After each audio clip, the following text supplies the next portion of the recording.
മാം, നമ്മൾ ഈ ഒരു കുഞ്ഞ് ജനിച്ചതിന് ശേഷം കുഞ്ഞിന് നന്നായിട്ട് കെയർ കൊടുക്കുന്നുണ്ട്. പക്ഷേ ഈ അമ്മമാർക്ക് കെയർ കൊടുക്കുമ്പോൾ നമ്മളിപ്പോൾ ആഡംബരമാണെന്നൊക്കെ പറയും. അപ്പോൾ അതിനെക്കുറിച്ച് മാമിന് എന്താണ് ഒരു അഭിപ്രായം? അതായത് പ്രസവരക്ഷ, അതായത് സൂതിക പരിചര്യ എന്ന് പറഞ്ഞ് ഇപ്പോൾ കുറച്ചും കൂടി മാർക്കറ്റൈസ് ചെയ്തും കുറച്ച് ഹൈഫൈ ആയിക്കൊണ്ടിരിക്കുന്ന ഒരു കാര്യം. പക്ഷേ ഇത് ആയുർവേദം ഉള്ള കാലം തൊട്ട് തന്നെ നമ്മൾ വളരെ പ്രചാരത്തിലുള്ള ഒരു ചികിത്സാ സമ്പ്രദായമാണ്. അതൊരു ഷോ ഓഫ് കേസ് അല്ല. നമ്മൾ ഒരു കുഞ്ഞ് ജനിക്കുന്നത് പോലെ തന്നെയാണ് ഒരു അമ്മയും ജനിക്കുന്നത്. ആ മൊമെൻറ്റിൽ തന്നെയാണ് ഒരു അമ്മ ആവുന്നത്. അപ്പോൾ ഈ അമ്മയ്ക്ക് ആ സമയത്തുണ്ടായ ലേബർ പെയിൻ, അതുകൊണ്ടുണ്ടാകുന്ന ബ്ലഡ് ലോസുകൾ, അതുകൊണ്ട് അമ്മയുടെ ദേഹം ക്ഷയിക്കും. ആ ദേഹക്ഷയം വരുന്ന സമയത്ത് അമ്മയ്ക്ക് ഒരു രക്ഷ ആവശ്യമുണ്ട് അവിടെ. അതിൽ അമ്മയുടെ അഗ്നി എന്ന് പറയുന്ന ഡൈജഷൻ പോലും കുറവായിരിക്കും.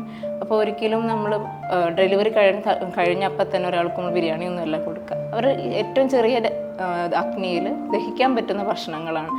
അപ്പോൾ ആ അമ്മയുടെ ദേഹരക്ഷയ്ക്കുള്ള ആഹാരങ്ങൾ, അതുപോലെ തന്നെ പുറമേ ഉള്ള നമ്മൾ പറയുന്ന എണ്ണ തേച്ച് കുളികൾ, കിഴി വയ്ക്കുക, അതുപോലെ വേദുകുളി, ഇതൊക്കെയുള്ള എല്ലാം ചേർത്തിട്ട് ഉള്ള ഒരു ചികിത്സാ സമ്പ്രദായമാണ് ഈ പ്രസവരക്ഷ എന്ന് പറയുന്നത്. അത് എല്ലാവർക്കും ഒരുപോലെ ആയിരിക്കില്ല. ഓരോ വ്യക്തിക്കും അവരുടെ വ്യത്യാസങ്ങളുണ്ട്. അവരുടെ ബോഡി എങ്ങനെ റിയാക്ട് ചെയ്യും. ചിലപ്പോൾ നമുക്ക് നല്ല വണ്ണമുള്ള അമ്മമാരെ കാണാം, നല്ല മെലിഞ്ഞുണങ്ങിയ അമ്മമാരെ കാണാം. അപ്പോൾ ഇവരുടെയൊക്കെ നീഡ് വേറെ ആയിരിക്കും. നല്ല വണ്ണമുള്ള അമ്മയ്ക്ക് നമുക്ക് ഒരിക്കലും ബ്രസ്റ്റ് ഫീഡ് ചെയ്യുന്ന അമ്മയുടെ ഫുഡിൽ നമുക്ക് കോംപ്രമൈസ് ചെയ്യാൻ പറ്റില്ല, പട്ടിണി കിടത്താൻ പറ്റില്ല.